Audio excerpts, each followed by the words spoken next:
we could draw the floor plans of a place where a hostage was being held, so that rescuers could go in and rescue him without him getting killed. You know, they could actually paint because they would know the floor plan of the building. And Joe McMonagle, who's one of our remote viewers, the Red Brigade over in Italy had captured General Dozier, and he not only found the city where General Dozier was being held, he took a city map and found the building where it was being held, and then we drew the floor plans, and that's how they rescued General Dozier without getting him killed.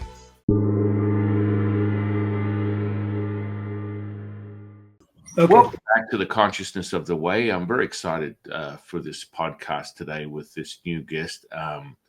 Always grateful to be able to share a space with incredible wisdom teachers just like this gentleman. I would like to welcome to the podcast Lyn Buchanan, who is a military remote viewer and has extensive experience in that very subject for many, many, many, many years. Welcome to the podcast, my dear friend. Oh, thank you very much for inviting me. This is an honor, really. Wow. Yeah. So it's just absolutely fascinating. I mean, we have tools within, me being a Taoist priest, we work on what we define as sensory perception that goes in all these categories. And I kind of generalize it when I'm teaching clairvoyance, mediumship, channeling, these types of things. It's generally a sensory perception. Now, most people are like, wow, I had no idea that was even on the menu. And I would just love you to just go straight in full tilt into your curiosity, how you got into this and how you've developed your skills over all these years. Okay. I have had experiences with PK and knowing what was coming next, just intuition all my life. And anyway, in the military, I was working over in Germany as a computer programmer, and I had developed a program that would tie the intelligence computers of 12 different countries together so they could talk to each other and share information. And this other sergeant wanted to be the one selected to do the program, but I got the task of doing it.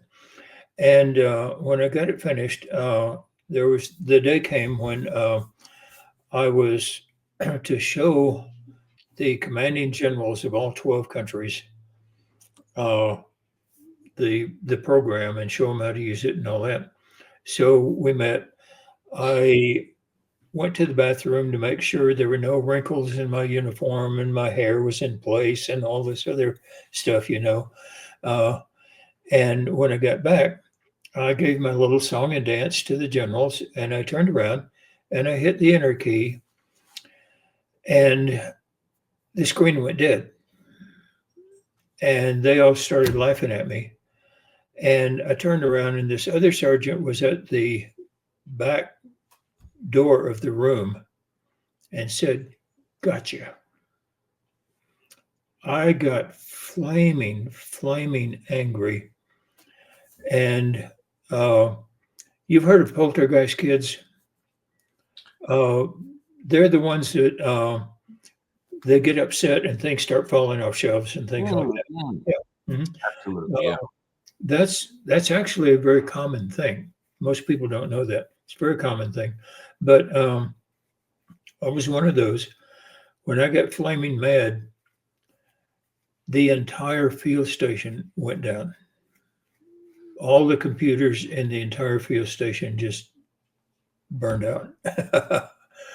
And I knew what happened, but wasn't going to admit it. And so anyway, there was a general over the Intelligence and Security Command at the time who had been looking for people who have intuitive skills and who have these skills, and PK especially. And he got wind of it. And some months later, when we were all back up and working again, he came out to install a new commander at the station. And he called me into the commander's office and he got up in my face and said, "Did you kill my computers with your mind?" And I could see my grandchildren still paying for computers, you know. And I was going to lie about it. And I said, "Yes, sir, I did." And he said, "Far effing out if I ever got a job for you." And he took me to DC to form a unit that would learn how to, first of all, destroy enemy computers, but hopefully learn how to control those computers so that we could make enemy computers do what we wanted them to do. And this was his project. Congress said no, they wouldn't fund that. And so he took me out to the remote viewing unit, which had been in place for about 10 years already, and put me in there. They read me on. Reading you on is when they hand you a sheet of paper that tells you what the unit really does, not what they tell the public it does. And I read that sheet of paper and I thought, I'm on candid camera. This is a joke. You know, this Army doesn't do this stuff. And found out they did. And so they trained me, and I got the training on how to do it. And it was the most interesting job I've ever had in my life. It was just fantastic. Well, it's so things have come so far full circle that something that operated in the shadows that was Oh, yeah. controlled by government, and now the curiosity in the mainstream, just community, society wants to learn about this stuff that, from my perspective as a Taoist priest, has been around for thousands of years within It indigenous has. practices. It has, yeah. And the thing is, it's a normal talent that everybody has. A man named Ingo Swann had been contracted by the U.S. government to make a protocol whereby your conscious mind can interview the subconscious mind. The conscious mind is logical. The subconscious mind is aware of what's going on around you, you know, and is aware of many things. And so he created a way that you can have the conscious mind interview the subconscious mind and find out what's there. A lot of it was based on martial arts. A ninja,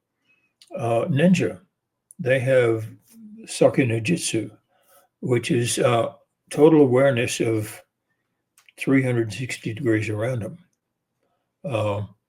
One of my students was an 8th level black belt ninja, and one day we were walking along a hall. I was following him. It's a narrow hallway. And I just thought, wonder if I could slap him on the back without him knowing it. And I no sooner thought that, I didn't move or anything. I no sooner thought it than he looked over his shoulder and said, "Try it and I'll hurt you." and so a large part of the methodology that was used by Ingo Swann takes this subconscious awareness that everyone has and learns how to bring it out into the conscious mind and use it. And the thing is, once your subconscious is trained to do it, just like you can feel when somebody walks in the room and they're angry and you feel the ambiance change, you can tell your subconscious mind, oh, go to Putin's office. Tell me what it's like there. And you can feel it. Your subconscious can do that. And they had developed this skill that Ingo Swann, using Ingo Swann's method, they had developed this skill to where we could draw the floor plans of a place where a hostage was being held, so that rescuers could go in and rescue him without him getting killed. You know, they could actually plan because they would know the floor plan of the building. And Joe McMonagle, who's one of our remote viewers, the Red Brigade over in Italy had captured General Dozier. And he not only found the city where General Dozier was being held, he took a city map and found the building where it was being held. And then we drew the floor plans, and that's how they rescued General Dozier without getting him killed. And we can do that, and anyone can do that. It's just amazing. It takes training, practice. Yeah. It's I attribute the type of training that would be equivalent within Taoist training, or what we refer to Taoist metaphysics, is Nigong. We have a conditioning within what we call Taoist alchemy, where Right. we work on the Nigong, which is the power within, through the Nidan, which we call internal alchemy. Oh, And so okay. this type of conditioning has a very direct correlation and effect instantaneously. Yeah. And so the general conditioning, adaptation, and I mean, it goes in a cycle: stress, adaptation, and then conditioning, which creates a much broader lens or expansion, so that you access all things at once. And That's right. Yeah. and that in of itself takes a level of cultivation Mhm. to dissolve the line between conscious and unconscious. That's right. Yeah. The thing, you're right. It's been around for thousands of years. The military simply decided we're going to make this into a intelligence gathering method, and we had extremely rigorous training. Uh, you know, all day, every day, and we found that there was hardly anybody who couldn't be trained to do it. Yeah. I mean, people don't understand, and as long as you are a human being and have a nervous system, the potential for accelerating your own development of this is almost 100% guaranteed. I mean, Yeah, we can absolutely. go, yeah. Mhm. And so, what was the system that Ingo was so well known for, that really has since his death is still being spoken about and taught, with a fundamental understanding of these same type of principles for remote viewing? If you want to get down to the real basics of it, it's sort of, here's the martial arts part of it. Um, he had figured out that uh, consciously I can say, I want to raise my hand. Okay. Unconsciously, if there's something that that is maybe dangerous, my hand will raise up because my subconscious knows it. And so he said, if the conscious mind can talk to the body, the subconscious mind can talk to the body, then let's use the body as the translator. And so what he would do is he would start off by saying, I want you to make a graphic representation of land. Simplest possible graphic representation you can of land.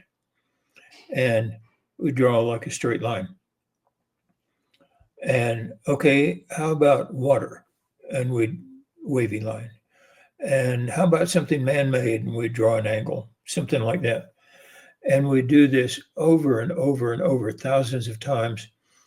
And it would get to where we would draw it before he would say the word. Because the subconscious was now taking over the reaction to the word that was to come and using the body. And we found that we can then say, okay, there's a location. Tell me what's there. And your hand would go like this, and you'd look and you'd say, oh, well, there's land and water and something man-made, and there's some biologicals there and all that, because we had the different called ideograms, graphic representations of gestalts of what's at the site. And then he said, okay, now then, using your body, I want you to touch that ideogram for water. See if you can taste it. What temperature is it? What color is it? And all this. And you learn to turn things over to your subconscious and you start describing it. Okay, now then, tell me about the biologicals. Oh, they're green, they're leafy. Oh, oh, really? And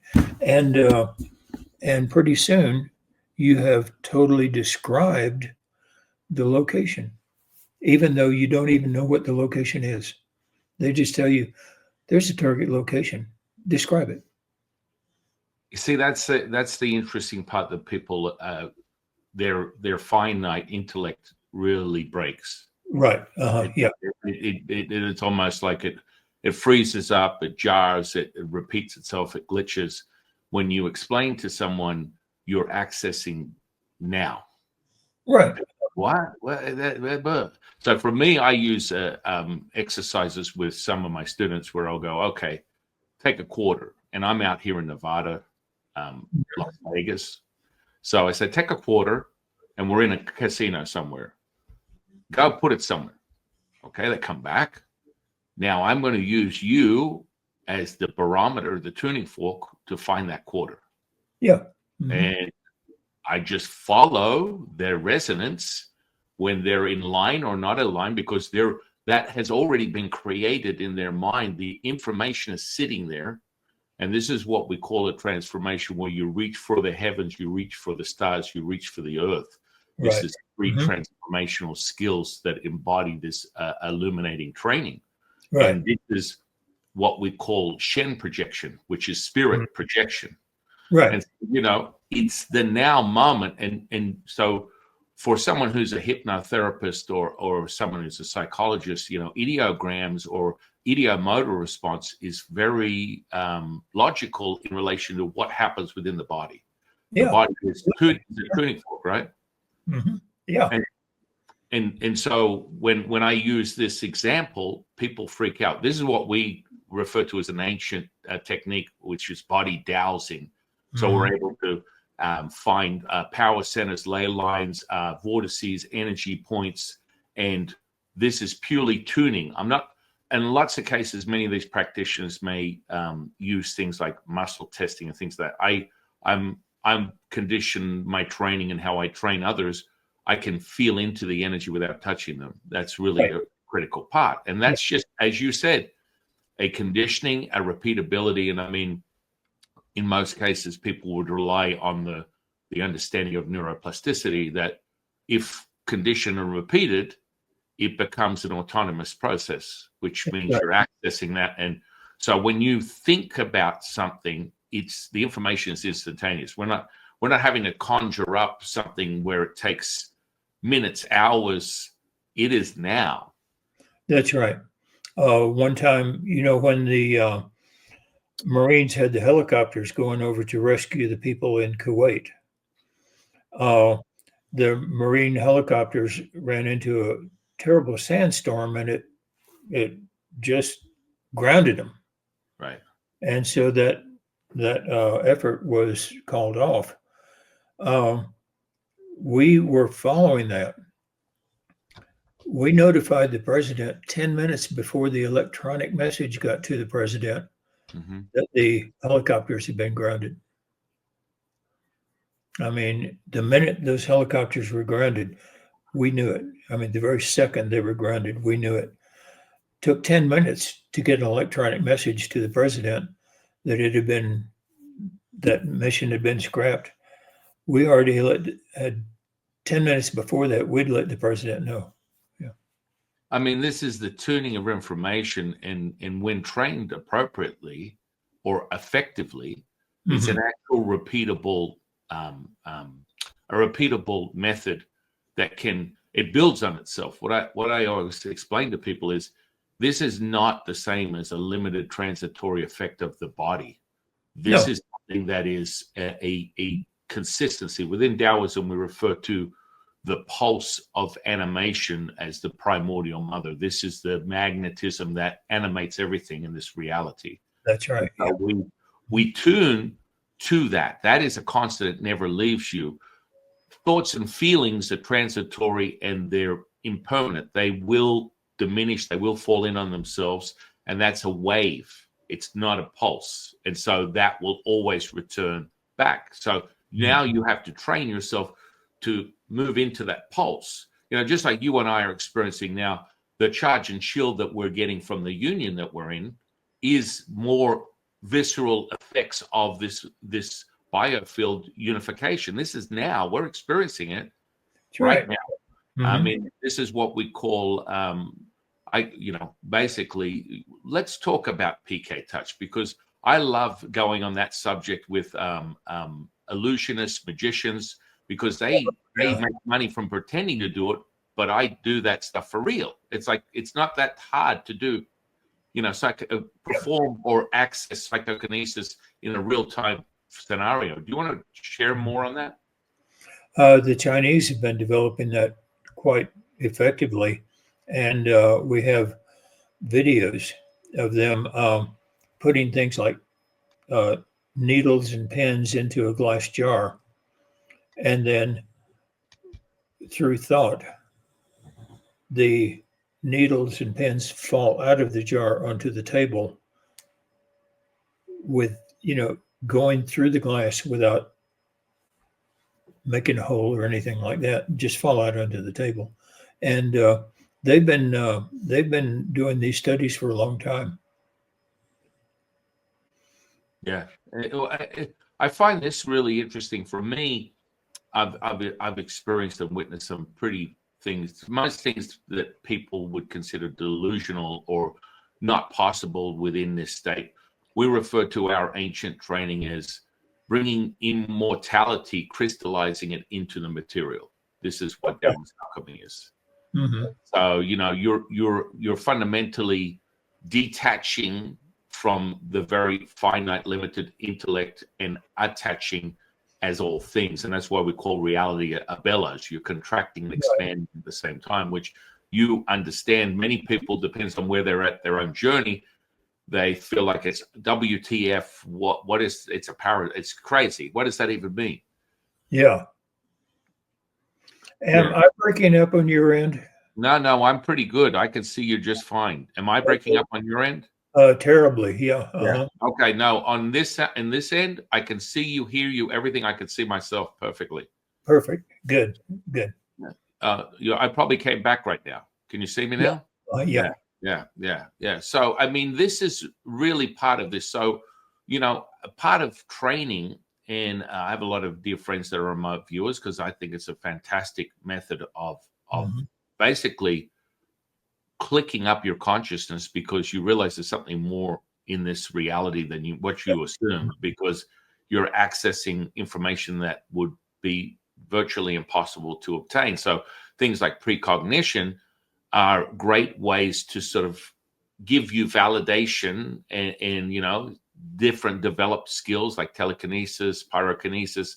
These are all skills that are not delusional states of being. Right. They're very tangible, very real.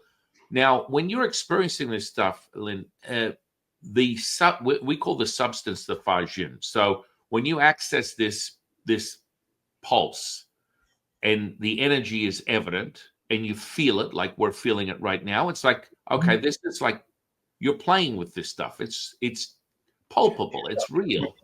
Yeah. And basically what you're doing is in the controlled remote viewing, which is what the military used, you're telling your subconscious whatever the color is, give me a sort of a visual of the color, and you'll, like a daydream, you'll see green or red or something like that, and you'll say, tell me what it smells like. And all of a sudden you'll get half imaginary smell, and you record it. And as you go and you record what your subconscious is telling you, the process goes that you start taking dictation. Okay. You stop saying, oh, it's green, that it must be a tree. You know, and you set aside all nouns. Yeah. You don't identify. You say, subconscious, tell me something, I'll write it down. And you start taking dictation. So you're interviewing your subconscious mind.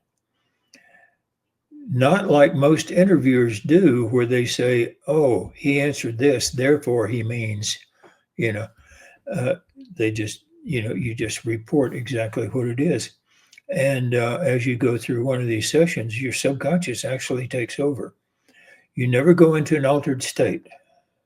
Okay. None of these trances or anything like that.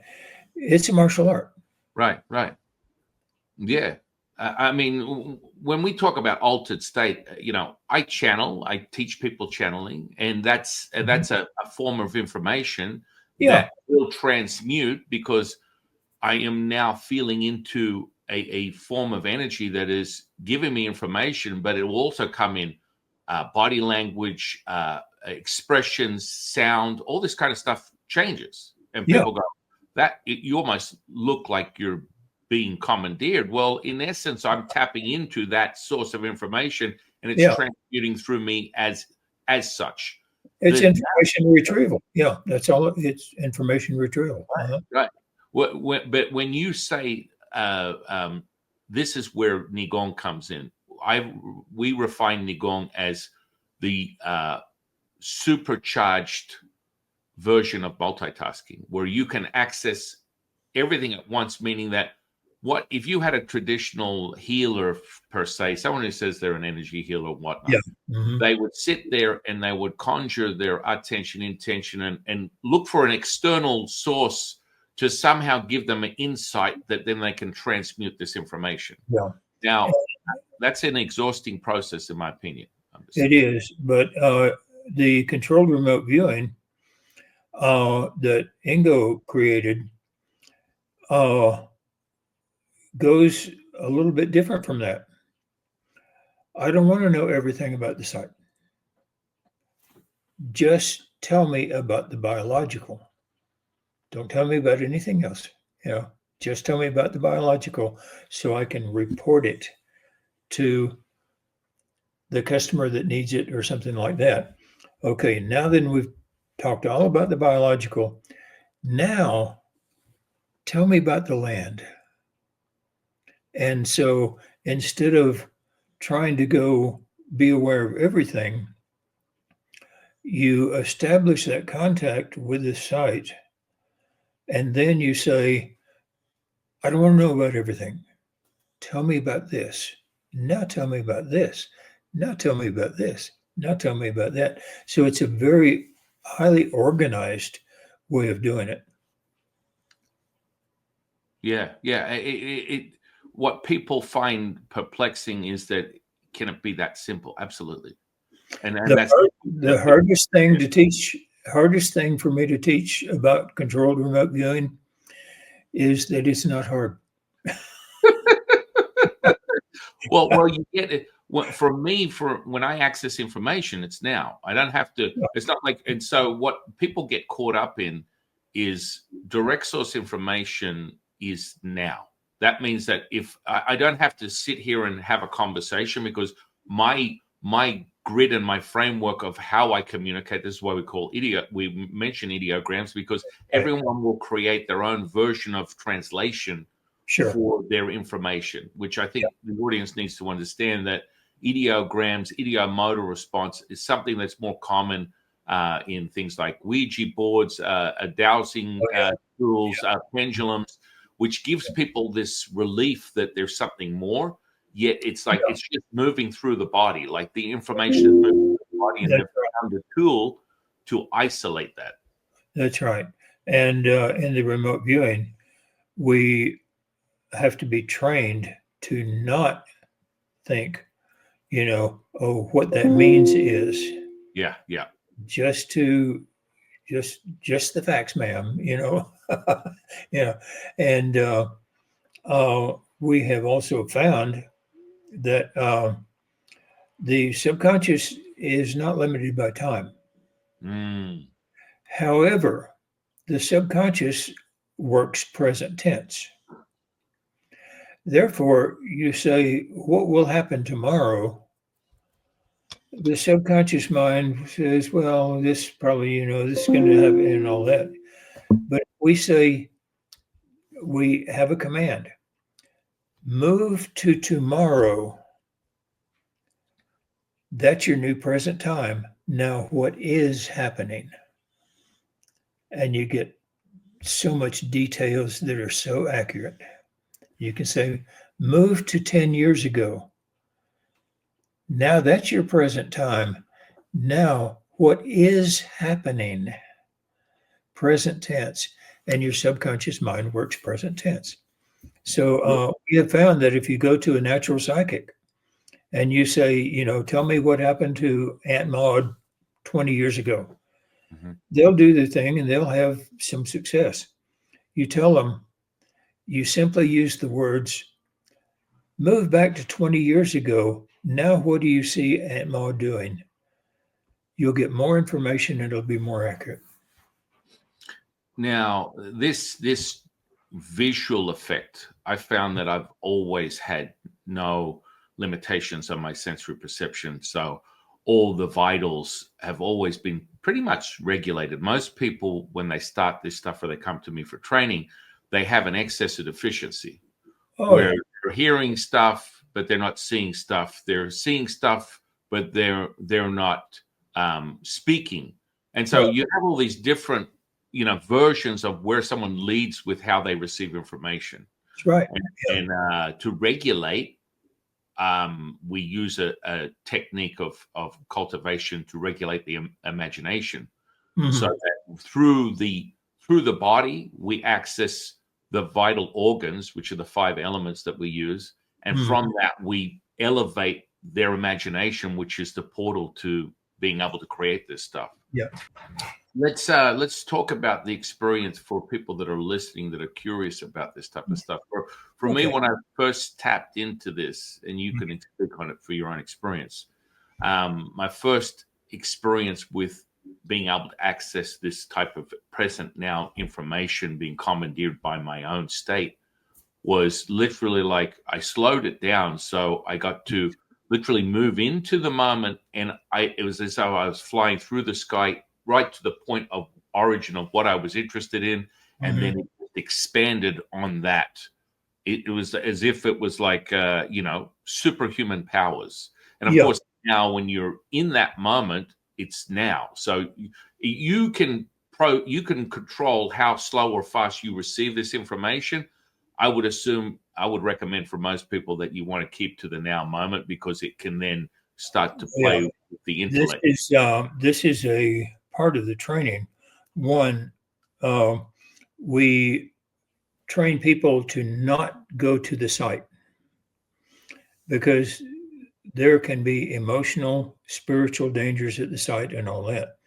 And so what we do is we tell them to make a model of the site and now then have the subconscious describe it. That protects the viewer from emotional, spiritual, Interference. other dangers at the site. Yeah. And so we protect our viewers, you know. At the same time, we treat time as just another dimension. In the controlled remote viewing, there is no difference protocol wise between saying move 10 miles forward and move 10 years forward. Same protocol. You just do it, you know. And simply because we protect ourselves from the site, uh, it it keeps the viewer from being trapped by emotional things at the site, which is a real danger. It really is.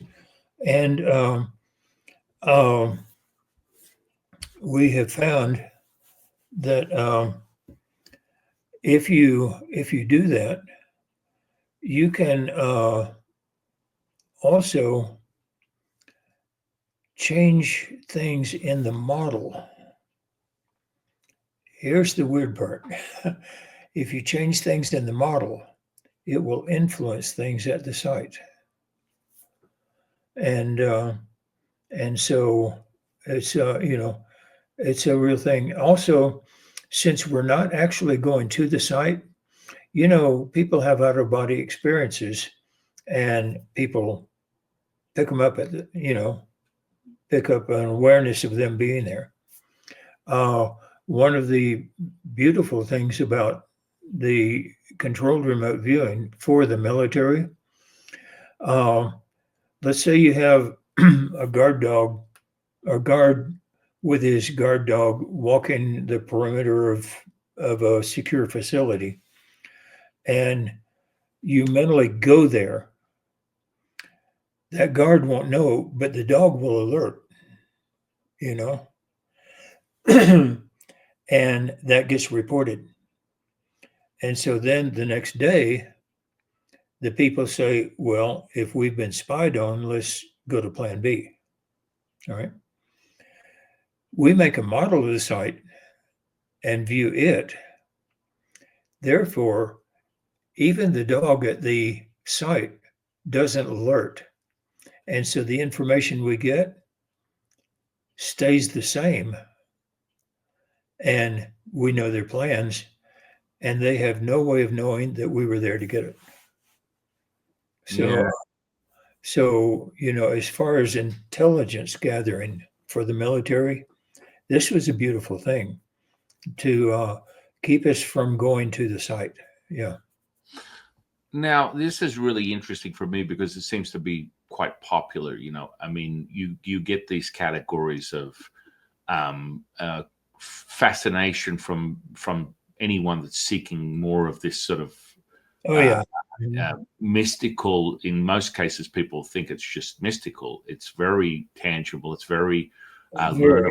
It's very repeatable. But for all intensive purposes, I mean, right now it's very popular in social media to listen to near-death experiences, to listen to out-of-body experiences, to listen to things like, sleep paralysis. Now, sleep paralysis, I found, is an interesting phenomenon because you're accessing the body.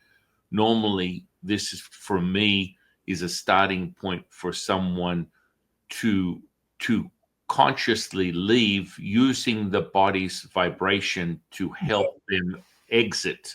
But it becomes this Hollywood sort of like fascination where people need to get out of their body and look back at it. And I mean, that's a very clunky sort of process, in my opinion, for what we call Shen projection.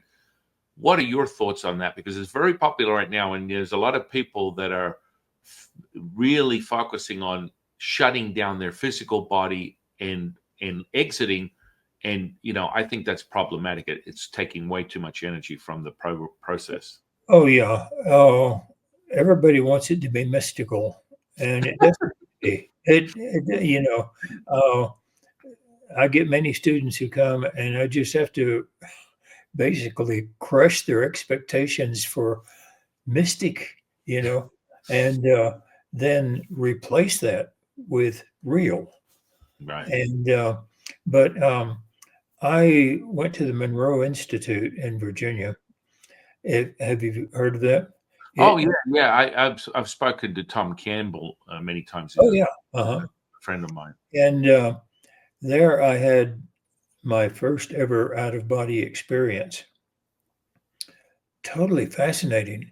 Uh, I was in their what they call a check unit, excuse me, and you're lying there and you're listening to this hemisync recording, and my nose itched, and I thought, I'm not going to move. I'm not going to do the itch will go away. Well, it didn't go away. So I reached up and it felt like I had gloves on. And I opened my eyes and looked, and here was my hand on my nose. And also both hands were down by my side. And I realized, wait a minute, this must be an out of body experience. And so I played with it for a while, sticking my hand through the wall and down through the bed and everything else, And so then I thought, I'm going to put my hand back in my hand, pull it out again. And I put it back in. Never had another one since. And, but at that point, that's one of those things where if you see a white crow, you can never say all crows are black, Uh, uh, at that point, I realized that I'm not a physical person with a spirit. I'm a spirit that's in a physical body. And at that point, you can't deny it anymore. It's just totally obvious. There's your proof. Yeah, I mean, we refer to it within Taoism, we're we're immortals having a human being experience. That's right. Yeah. Mm-hmm. Right. Now, this is what we call within Taoism the Fa Jun, the plasma. It's the substance that you're experiencing. That's like, ectoplasma. If someone's watching Ghostbusters, they're like, it's a Slimer thing. It is a dense substance that you are experiencing. This is a delusion. You're like, hang on, whoa, where did this come from? And it's an extension of my body that I can now all of a sudden be absolutely not moving physically, but I have density. This is what we call the Shen, where it's coming out, and we're now playing with it like Play-Doh. Yeah. How would you do? I would guess so. I would give anything to have more out of body experiences. I've tried the Monroe method, and nothing has worked ever since. So I'll give you a couple of methods that are very effective. Oh, good. Yeah, Okay. Because this is where you take this to a whole nother level. Yet a lot of these kids that are focusing on sleep paralysis. Oh yeah. I think it's problematic in my opinion. They shut their. Thank you very much. Yeah, no worries. Chewy, stop. Yeah, they shut housekeepers even. Yeah. Oh yeah, no worries. So they shut down the physical body, which people don't understand. You have access to that autonomous process. Right. The nervous system is as accessible as is your thoughts, which most people go, oh no, that's that part that's autonomous. I can't access it. And I mean, we've been having this conversation throughout this whole conversation. It's like you're tapping into what was a contemplation and turning it into a possibility and then repeating it, because when you have access, you're now commandeering what you experience. So, I think most commonly, I don't know how deeply you've experienced like hypnosis, but there's to a degree, I think everyone should have a fundamental understanding of that type of like state, because that's happening now. It's a learnt focused point that Yeah. people they dismiss it. They're like, oh, that's freaky. I don't want to bark like a dog or run around like a chicken. No, we're talking about conditioning yourself to be able to put your attention, which is the most valuable commodity in my opinion, to that point, and then blow it up like a huge map, and then access this. And this is what some of our dear friends probably would call psychometry. Mm-hmm. Yeah, and some people call that an altered state. Mm. I have come to believe over time that our normal state is the altered state. that that if you had the concentration where you were just zeroed in on one thing, uh, like such as hypnosis, that would be the pure state. Right. I mean, I think people go, okay, well, hypnosis. I think fundamentally the lies out of something as a process like hypnosis is that the hypnotist or the person that's giving you the experience by just sharing with you information that you're now attuning to. I think the biggest lie is when they say it can only happen if you want it to happen, because that in of itself is a pulse. If someone is transmitting that pulse, and I've done this many times and I do it just for fun, you can walk up to someone and with nothing more than permission of, would you like to experience bliss? Mm-hmm. And they're like, yeah. And then all of a sudden they're asleep, standing up, and their friends are freaking out. And I did nothing. I didn't go, oh, I want you to look into my eyes. And what I did do is maintain a pulse and a resonance that they instantly met. And, and I've already constructed the programming, so they fall into that. Does that make sense? Yeah. And some, I think, is called projecting chi. Yeah. Mm-hmm.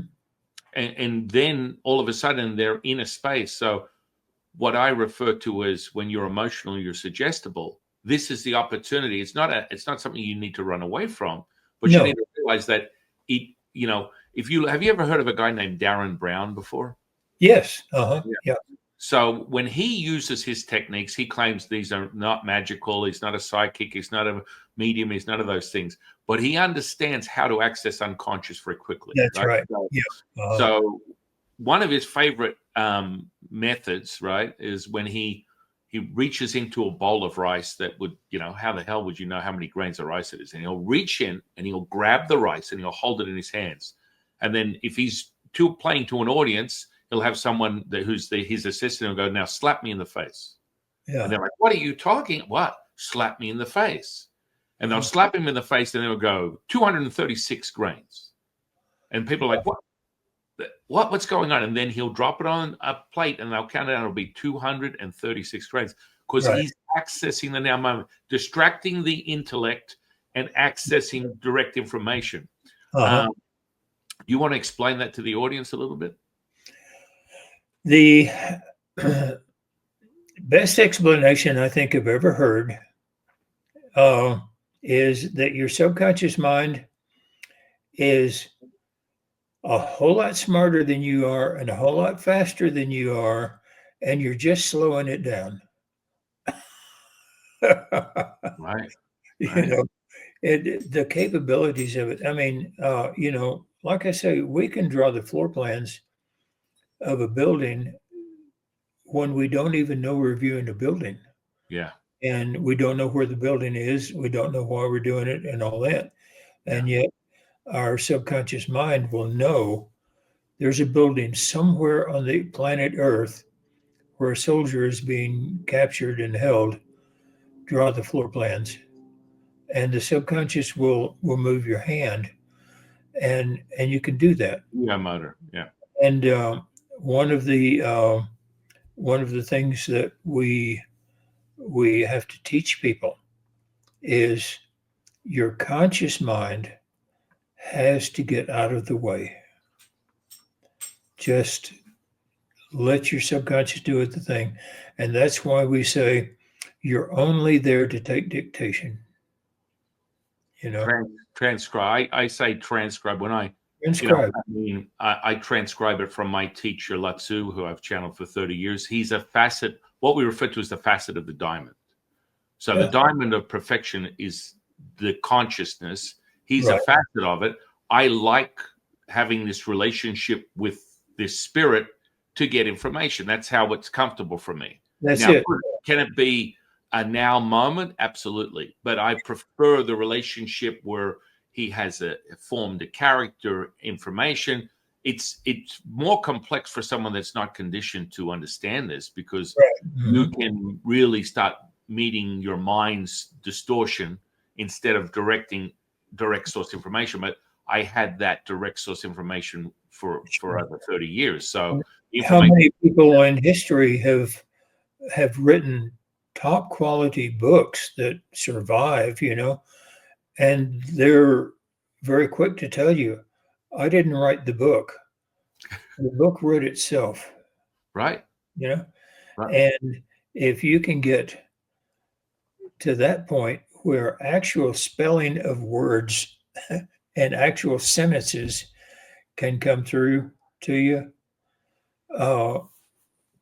it's possible. Yeah. I mean, I transcribe books. The last book I transcribed from him was over 200 pages, and it took me about 2 hours. And that was not only in English, it was in Pinyin and Mandarin. Oh, really? And so, but you have to absolutely have an acceptance and allowance. I refer to it as a childlike state of accept everything at face value. And that means that I'm not interfering. It's like when this information is presented to you, you're not going, well, why is there a banana and a car? This is your fundamental structuring of this information, is what we call ideograms, right? It's like you have to get comfortable. The first time it hit me when I got the direct source information, it was like I was working with someone, and all of a sudden, all this information came up in front of me like I was in front of a computer screen. And it absolutely freaked me out. Everywhere I looked, there was information. Everywhere I looked, there was energy. And I was having an out-of-body trippy experience where I'd be walking down the street and I can see the foundation of my biofield, and it would bounce into someone else, and I would feel the feeling of that connection, and they would feel my presence because it was so tangible, so palpable. And you meet it to a point where it's too much. Like wherever you look, you have insight instantly to whatever that is, a place, person, or thing. And it can be absolutely overwhelming if you don't sort of take and harness it. So it's kind of like having open source, and now you're creating your own program to access the information, and your operation system is now detailed. It's like, I want to just take information from this one point, and I need it now in this fashion, not everything at once, where I'm overwhelmed. Your humanness becomes overwhelmed with too much information, and it freaks you out. This happens a lot, where you hit on the switch, and this is where we call the burn in, where we burn in the energetic potential. But the information is like, you're the person that can see the emperor's new clothes, and people can't understand it. I like using the phenomena where I'll walk up to someone and give them their mental, emotional, physical, and spiritual state in 30 seconds. And they're like, sure, whatever, go ahead. And I always start at the bottom, because within Taoism, we use the energy centers, the Dantians, and we read that information. And from this system that I'm trained in, you have an excess or a deficiency versus emotions versus virtue. And this gives you fundamental understanding of the person. So I always start at the bottom, because the unassuming think it's, woo-woo nonsense. So you start at the bottom and you start talking about exactly what are their parameters, what do they accept within a relationship. And that's kind of like, yeah, sure, you could have just guessed that. When I get to the sexual energy, they stop and go, excuse me, this stuff is real. And I'm like, listen, I'm not looking for you to acknowledge that I'm the next coming of Jesus or Moses or a healer. I'm just reading the information. How is your experience with that? Do you? We don't usually interact with other people. We Mm. get a task. Yeah. This is project 270704. Yep. Yep. Question 3. What's the answer? Yeah. Yeah. Yeah. And we sit down and do it. But the thing of actually, just like you say, not interpreting and all that. We have a beginning target that sort of teaches newbies that it's a rubber mat, and on that rubber mat there is a tall cylinder that's bright red, Hmm. and there's also a glass ring. Hmm. Okay, and we'll say, okay, describe it. And they'll say, okay, it's round, it's rubbery, it's red. Oh, and this ball is, you know, and we just let them go. And this rubber ball is uh, used, on, oh, I can hear children playing, and we're at the beach, and it just blossoms and blossoms. And when we show them, hey, you got red, you got rubbery, you got round, and then you made up the rest of it. Stop trying to figure out what the target is. Let your subconscious give you the information. And when we actually go and we weren't allowed to do this in the military. Okay, when we actually go and mentally interact with a person at the site for healing purposes or to find their plans and intentions for the next day of battle or whatever. Um, there was some influencing going on, uh, but at the same time, we had to um, be very careful that we weren't doing it out of logic and conscious thinking, that we were doing it out of caring and love. Mm. You when you view your worst enemy, if you can feel empathy for that enemy, you will influence that enemy to become your friend. Mm. I mean, that's the ultimate superpower for Well, any Taoist. For the alchemy, the point of transcendence is when you take what we call the human condition, mhm. rinse it through the labyrinth of the finite mind, and Yeah, then you come out the other side as human beingness. right. And that beingness is infused as this tapestry of what we call the pulse. So now Yeah, you're entering unified information. It's not skewed from one polarizing extreme to another, which we refer to as yin and yang. You are now unified. yeah. Uh, And it- herein lies one of the dangers of the controlled remote viewing. Uh, let's say you're accessing the mind of a pedophile, and in accessing them mentally, you experience the joy they feel when they defile a child. Mhm. You don't want to come away with that, okay? Mm. Mm. Because they can influence you as well. Mm. And this is why we have what's called indirection, where we indirectly always access a site Mm. so that we protect the viewer. Mhm. It's most important. Yeah. Mm. I've come across many incidents like that, because what we do when I meet someone, it's like when someone goes, "Oh, I need this or I need that." We're going to get on a subject that Tom's really loves talking about.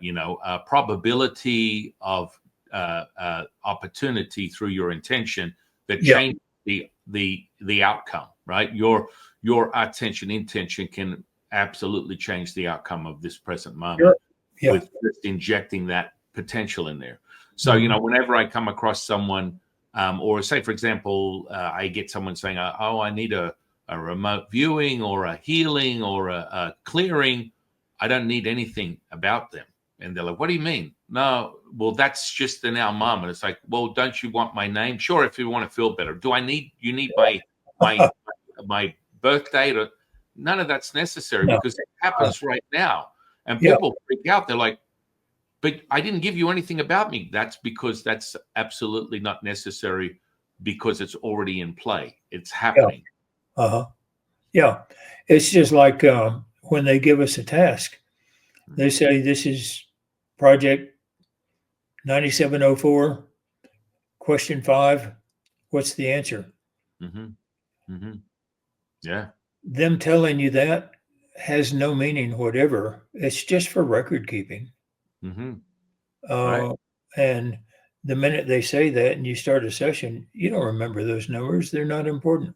Right. And somebody says, well, you need my birthday or you need, no, that's just what you've heard from the internet. Yeah. When people say that, it's a little hokey. It's kind of like what a lot of people refer to as cold reading. You know, when I give people information, it's the now moding. The cold reading is like, I can sense, did you have a grandmother? Oh, wow. Okay. And your grandmother, oh my goodness, she was old when she passed, right? Yeah. And I mean, it just becomes a front-loaded manipulation of someone's desire for more information instead of truly conditioning and training yourself to do it. They want to just pretend, and then they want to dismiss the stuff that we're talking about as being impossible. But it's a conditioning and a training that makes it possible. At the same time as the person you were talking about earlier, Tom, yeah. At the same time, there was another psychic that was on TV that was really good at doing this. You know, he had an audience, and he would say, "Oh, your father's name was George," and something like this. Oh, yes, he was. You know, and he was good at getting the initial information, but then being trained as a monitor for remote viewers, you could see him switch over into manipulation mode. And you know, he'd get some initial information and then switch over into manipulating the person there in the audience. Yeah. Because the information is already being projected. What's in your mind is accessible. So this is where a lot of people go, oh, you're just feeding from it. So for example, I'll sometimes do an exercise like this and I'll be like, and they're like, okay. And then I'll go, think of something. I don't know, anything. Maybe, you know, just think of something, an object. Yeah. And then they'll go, okay, I've got it in my mind. I'll be like, a red apple. They go, what? How did you do that? Yeah. Let me explain how this works, because the periphery and your sensory perception and the sensor, the self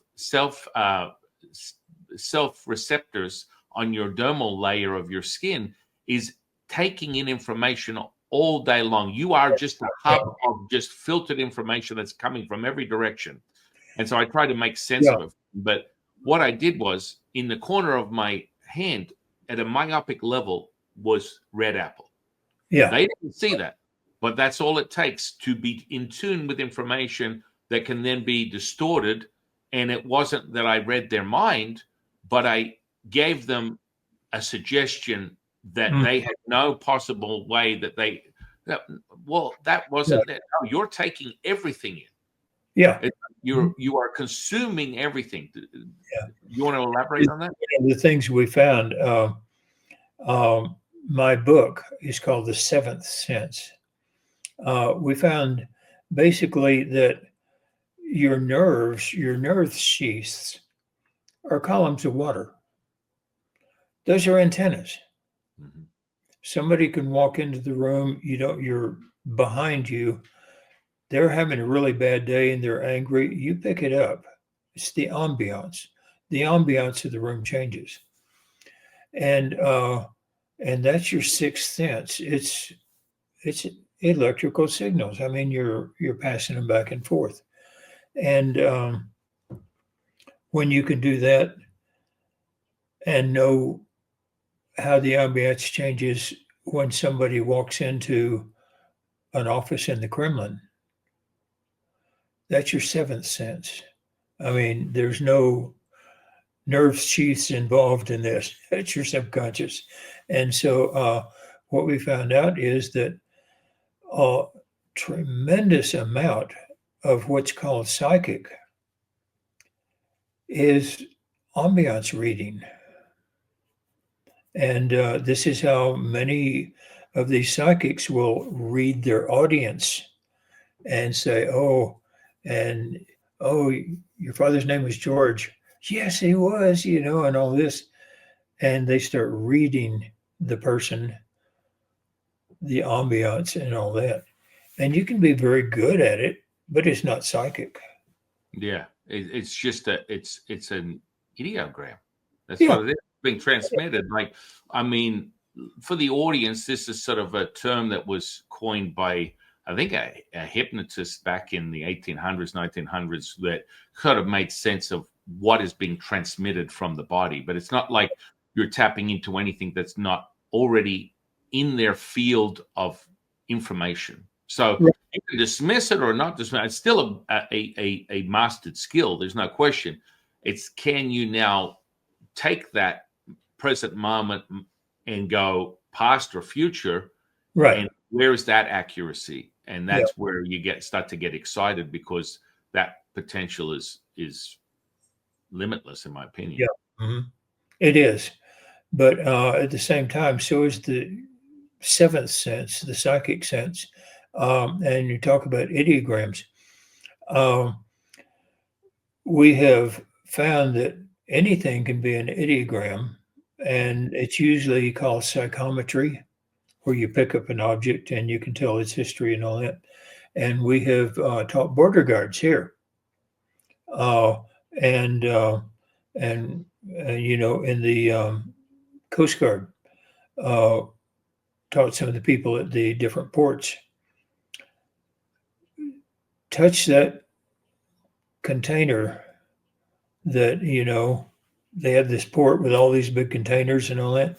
Touch that container. You can know if there's drugs, diamonds, gold, anything like that. You can know by touching it.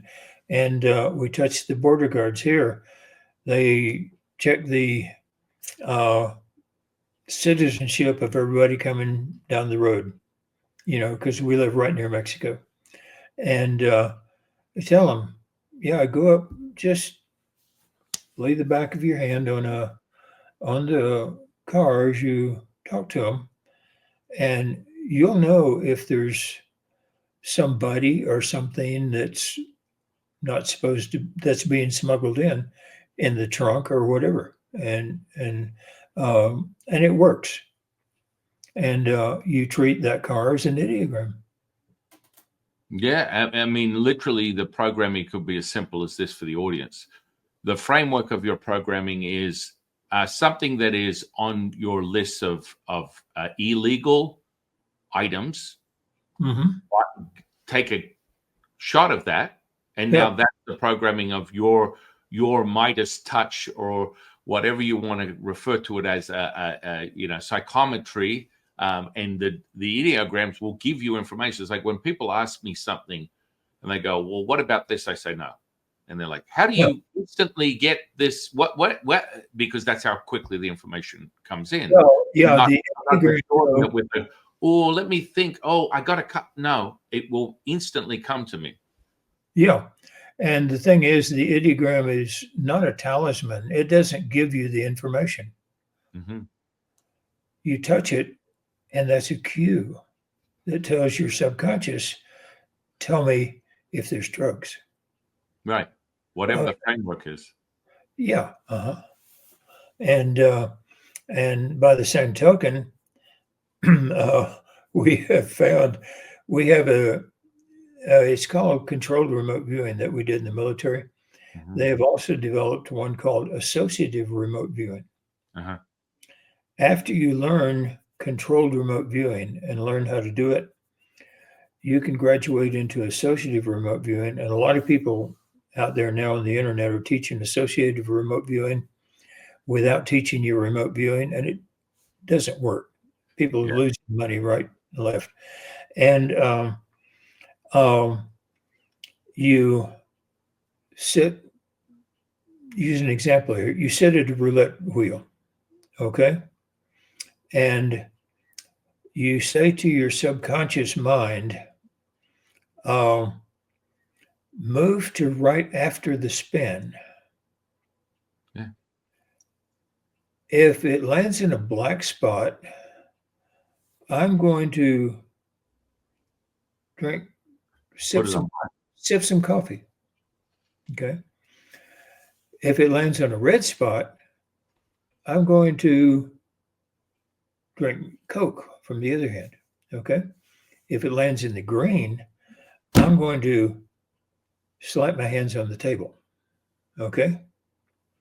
Now then, mentally move to right after the spot. Now, what is happening? Coffee. Bet on the black. You're going to win. No, I mean, people can't understand how this works, right? It's like something Yep. as simple. There was one guy that had a technique where it was like the Swan method or something like that. I don't know whether you've ever heard of this. Oh, the Where, English method. Yeah. yeah, well, not Ingo Swan. There was another guy that created this method where you have your hand limp Oh, and then no. indicating with your unconscious mind, and it will start to dictate and move as if it has its own. It's a completely Oh, different part of your body, and people freak out because I mean this is what Lyn's talking about is yeah. you get this, and I've done this many times. It doesn't excite me as much, and I think people need to understand whatever you're excited about, follow that because then it will be so much easier for you to develop that Yeah. skill rather than trying to force yourself into a method that it's not working for you. And there's certain things that really kind of excite me when I'm given information. I have a program, and that is so potent. What you just said, lay out 4 indicators that will tell you whether it's red, black, and how your body will respond to give you the information. Mhm. And I do it more like just it gets a little concerning because when Mhm. it happens, and I've done this on roulette because I feel like it's random. Yeah. But when I go 3 black, 4 red, 1 black, 8 red, and I've held out for a good playing session of 20 minutes, then I start to get paranoid Yeah. where I think they're looking at me like I'm cheating. It's like, how the hell can you possibly? It's an impossibility for you to be able to randomly. It's random. It's like, well, I don't believe it is. I know it's not. And when you access information, you'll get it, and that's when it gets corrupted. When I get paranoid, of course, my emotions start to override the direct information, and then you're like, I need to go. Absolutely. Yeah. I was raised Southern Baptist, and if you gambled, you're going to hell, you know. And so one time I went to Vegas and I stood off from the roulette wheel and I did the associative remote viewing and correctly predicted it 40 times in a row. So then I thought, okay, I'm going to go over and bet. So I went over and I bet $10 and I lost $10 because my subconscious says, I ain't going to hell. Yeah, yeah, yeah. Yeah, it's simple as that, you know. You've got your subconscious has grown up with you.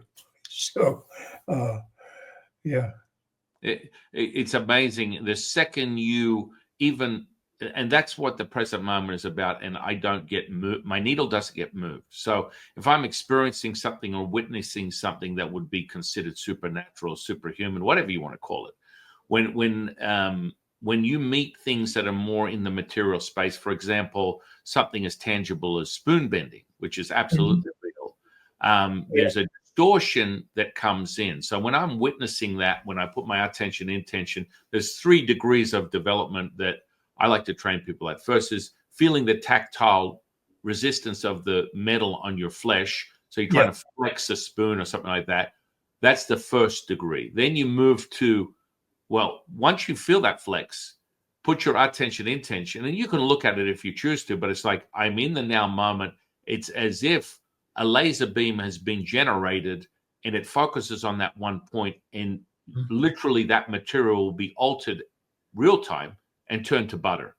And people are like, holy, I felt, whoa. And they're like, how did that happen? That is crazy because it's now. Yeah. One time I was at a conference with the International Remote Viewing Association, and we were having a spoon bending party. And I was showing people how to bend spoons and, you know, how to do it. And this one guy came up and he said, well, here's a spoon. And one thing that I've never seen anybody do, you know, you bend the spoon and all that, tied, you know, I've never seen anybody twist a spoon like so that it corkscrews. And I said, I never have either, you know. Let's do it. Well, and then he went away, and I was talking to other people, and I had this spoon in my hand, and I wasn't paying any attention at all. And I went around and was just showing people what to do and all this. And the guy came back up and he said, oh, you did it. I said, did what? I held up the spoon and I had Twisted it. done it into a spiral. Yeah. And I didn't know that I had done it. My subconscious said, I can do that. Well, I mean, and that's that level of development. Like the second level would be holding a spoon and melting it like a candle. And the third one for development for spoon or metal bending is taking a fork and moving the prongs in any direction without any force. And so these are levels of developed skills. But what I explain to people is when you meet that, you see the distortion reset itself with your naked eye. It will wiggle, and then reset, wiggle and reset, wriggle and reset. Now, the only people that have been able to verify that outside of this present moment and how I teach it is psychonauts. So people that get into things that are helping them, an external agent that's helping them access and dissolve their conscious limitations by being accessing complete unconsciousness and returning it to conscious. They talk about this phenomenon where they're seeing things being altered and shifting and changing. This is part of the process. I just access it without the external aspect of it. So, for example, the human body, the flesh is no different. So let's just say you burnt your hand. And, you know, my kids have done this many times. They burn their hand. It's like, okay, now let's remove the energy. Right. And in the same second, you'll watch the tissue regain and return back to its original state within seconds because it's the now moment. And people freak out. They're like, what? They've got nothing to say about it. My whole life, and I never understood why everybody made such a big deal out of it. But as a kid, I would do that, you know. On the spoon bending, the first spoon bending party I ever went to, my wife and I had never been to one. It was Jack Houck was holding a spoon bending party, and so my wife listened to the spiel that he gave, and she said, "Okay, we can do that." And she was sitting over there with spoons just wadded up and bending and all this other stuff, and taking a spoon with her little finger and, you know, twisting it and all that. And I was sitting over there thinking, well, I'm a remote viewer. I should be able to do this. Nothing worked, period. And so finally I took my spoon and I put it down on the floor under my chair. And I said, stupid spoon. It's the spoon's fault. It's not going to bend. So I picked up a fork, and the fork I had in my hand, and all of a sudden I felt, now's the moment. So I went like this to make it bend, put four little holes in my hand. It didn't bend and all that. So I thought, stupid fork. So I laid the fork down, and on the floor, the spoon had crumpled up all by itself. It was as though the spoon was looking up at me saying, "Nyeh, nyeh, nyeh, nyeh, nyeh, nyeh. I can do this and you can't." You know, but that was my first experience with spoon bending. And I finally learned how to finally just accept it and bend the spoons. But my wife just said, "Oh, well, he explained it. If that's all you have to do." And she just started bending spoons, you know? Well, I mean, that's the biggest part of that phenomenon, right? It's like you get a lot of spoon bending parties where there's this electric unity that takes place because everyone's got the same desire. They're very excited. They're Oh, meeting. yeah. Uh-huh. And then it becomes sort of this camaraderie, and that amplifies the energy that's there. And then, you have this kind of what we would call an incantation. It's just a chanting. It's just a meeting that energy, and they'll be like, bang, bang, bang, bang, bang. And it's like distracting the finite intellect and That's allowing right. that information to come through, allowing that ability, that energy potential to be altered as you choose it to be.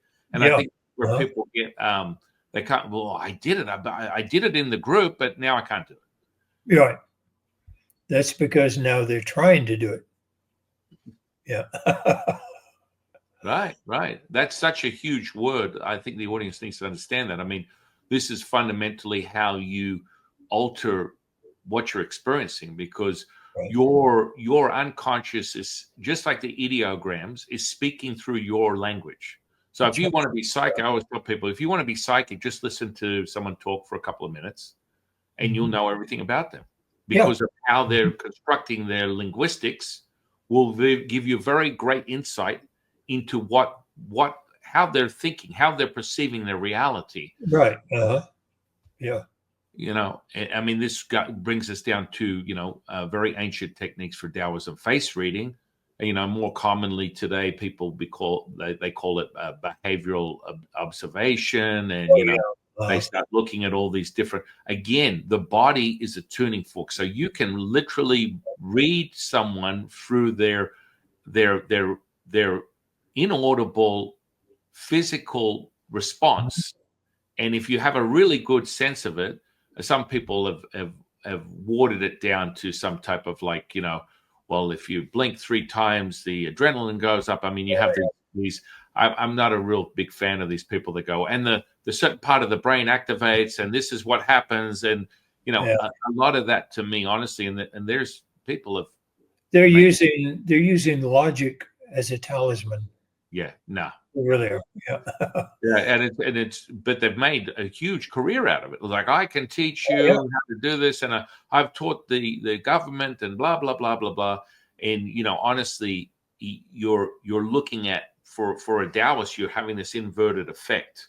Right. Most people that get obsessed with like clairvoyance, mediumship, channeling, you'll see how much they take on and absorb that through their body. And so you'll get this person who's like, I'm really insightful, I'm really intuitive, yet they're corrupting their body, the energy center, the grounding force, the avatar that holds their spirit to be able to conduct this type of incredible Yeah. insight. And so they draw in all this energy. And like you said, you're very, very much into protecting the remote viewers training. Most of these people take on all the different energies that are part of their experience with whatever it is, and then it starts to transmute at what we call the lowest level, the infantile level, which is the body. And so Mhm. the body will show itself as sickness. It will show itself as something that you have acquired and sort of harbored and percolated and grown in this petri dish that is now your body. What are your thoughts on that? Yeah. The thing is, I think that most I think that most physical illness, it comes from a mental illness of some kind, mental or spiritual or educational. They've been taught to be sick. Mhm. Um, um, but I think most physical illness is caused by the mind. Mm. Yeah. And in the remote viewing that we did in the military, we were never allowed to do remote influencing, uh, especially against U.S. citizens. We could have gone to jail for spying on U.S. citizens, and without actual consent. It would take an act of Congress to get us to, spy on a U.S. citizen. But uh,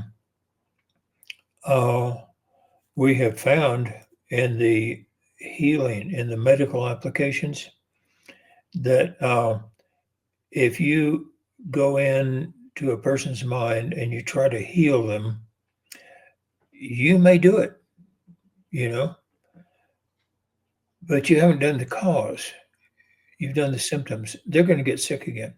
Mm.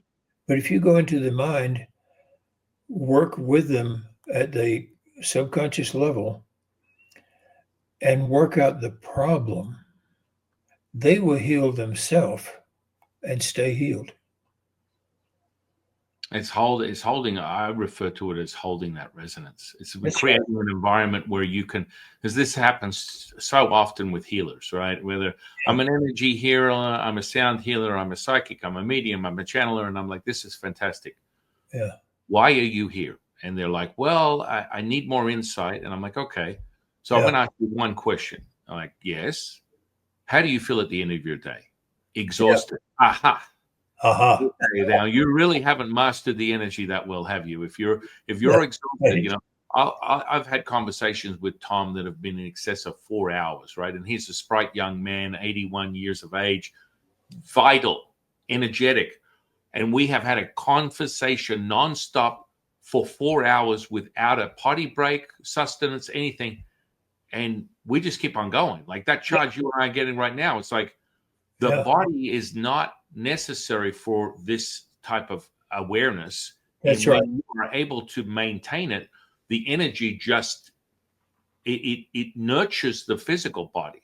You Yeah. know, Uh, it nurtures it to a level that makes it, unbelievable. It's like almost superhuman because the biggest distraction I think is when people add emotions and they add mhm. food, and then all of a sudden that starts to redirect the energy potential that you have, and then you become very limited by that That's instead of right. Yeah. being able to harness this what we call the pulse that is always, and you never ever, whenever you're doing energy healing or anything of that nature, remote viewing, you're never using your energy, you're just accessing that now moment, which You're I think accessing it. people Yeah. don't get it. Well, that's the thing. And, as far as the government was concerned, the military was concerned, uh, they had tried using psychics, and they found that a psychic would know information, but when it came to reporting the information, they would say, oh, this person has a uh, purple aura. Well, what does that mean? Well, in my studies, I've been taught that a purple aura means such and such. Okay. Mhm, And mhm. that's what they report. They don't report what they know about the person. Yeah. And that's why they were very strict on this controlled remote viewing. Don't tell me what you think the target is. Tell me what you know. Tell me what you know. Do not Ingo Swann said, "Sight be damned. Protocol is everything. The protocol is you get green, you report green. You get purple, you report purple. What does that mean? I have no idea. I'm just reporting what I was told." Yeah. I mean, that's what I refer to when I do psychic readings. That's it. Yeah. So I go straight into the emotion and virtue. What's excess or deficient? Just so happens when I lay out all the information, it gives you a profile of that individual, and they freak out. And And they're like, then hey, it makes well, how sense. did you know any of that? How did you? All I did was look at the information. I'm not looking at you, trying to find Okay. angels coming out of the sky. I need to burn incense. It's just a now moment. That's where they go. Well, Yeah. you didn't do anything. What? I mean, you're supposed to conjure. No, I'm just accessing information, and I'm not. Yeah. I'm not. I'm not looking for your approval, which is where a lot of these people. It's all egoic in their nature, and that's where they get corrupted because they're like, "Oh, I want you to tell me I'm the next coming of Jesus, and I'm the best Oh, psychic you've yeah. ever come across," and it's just all corrupted, in my opinion. The first truly successful session I ever did, I'd been in training for months, Mhm. and Skip Atwater, the trainer at the time, um, had a picture in an envelope, sealed in an envelope, and he said, "Okay, I want you to describe what's there." And I did my ideograms for land and energy. Mhm. And he said, "Okay, describe the land." I Mhm. said, "Okay, the land goes up, and you draw and write everything in CRV." And so I drew this land that goes up like this. He said, "Okay, move over some and describe the land." I said, "Okay." I moved over here, and it comes down over here. And he said, "You left a gap in between. What's there?" And I said, "Oh, there's nothing there except all of this fire." And the fire, he said, "Describe the fire, the energy." It's shooting straight up, and it's just, and it's just blistering hot and all this. And he said, "Okay, so what is your target?" And I said, "It's land that goes up, has a gap in between with fire shooting up and goes down on the other side." He said, "Okay, what do you call that?" And I thought for a minute, and I thought, "I call it land that goes up here, has, and goes down on the other side with fire coming out of the middle." And he said, "Okay, end your session." So I end the session, and I looked at my sketch and I said, "Is this a volcano?" He opened the envelope, and it was a volcano erupting. But during this session, I could not think of the word volcano. Hmm. I was only describing what was told to me by my subconscious. And he said, "That's the first successful session you've had so far." You know? Right, right. Because it's not about insight to anything. You're just transcribing the now moment information, and that's where people get corrupted. They want to let me sink into it. Let me see what my guides and my guardians and angels will tell me. And Oh this is yeah, corrupted. It's corrupted because it you is. have access to everything immediately, but that is a conceptual contemplation for most. Instead of going, is it that simple? Yeah. Yeah. And I remember the first time this information came in, like I explained. But then furthermore, when I did a session with a client, she was flapping all over the table. All these things were going on, all this energy and everything. Oh And yeah. I was getting this incredible, all-encompassing information, and it came from skulls coming out of the sky, Oh, owls, and bananas, and all this kind of stuff, and I didn't make any sense of it, and I was like, this is insane. Like, what is all this kind of stuff? And then, of yeah. course, as you develop your skills, you start to have a very, very confident, knowing relationship with this unconscious now moment that is consciousness. And then it's really just the information. It's not like some distorted fantasy land and I'm Harry Potter waving my wand and I'm doing all this kind of stuff. And that's where people get corrupted, in my opinion. Right. Yeah. Yeah. It never seems to end, and I mean this is where a lot of the new age, the new generation of people that are seeking this type of stuff, Yeah. Oh, well, I woke up one day and I heard grandma, or I got a vision. I can see dead people. I said, that's fantastic. That is what we call a bite of the spiritual dragon. And Right. it's like an undulating flame that you can Yeah. keep reaching for, and it's elusive, and it will continue to move, and you'll never ever really make sense of it, because you're not conditioning and training yourself to be able to expand on that moment. It's just like a fleeting transitory effect. And then they think they're psychic, and they go, I don't need any training. I can do this. And this is problematic, in my opinion. The tendency to go conscious mind and try to figure out what everything is inherited, and it's trained to us. We have an analogy of Ugg and Og walking through the primeval forest. Mm-hmm. They hear a twig snap behind them. Mm-hmm. Ugg says, "Saber-toothed tiger," and takes off running. Og says, "What's that?" Well, guess whose descendants we are? The first person to think of a noun saved their life. Mm-hmm. Okay. And it's been that way since all recorded history. The minute you can name something, that's, your conscious mind is there to do that. And to do the remote viewing, you've got to get the conscious mind and tell it, quit naming things, quit trying to figure out what it is.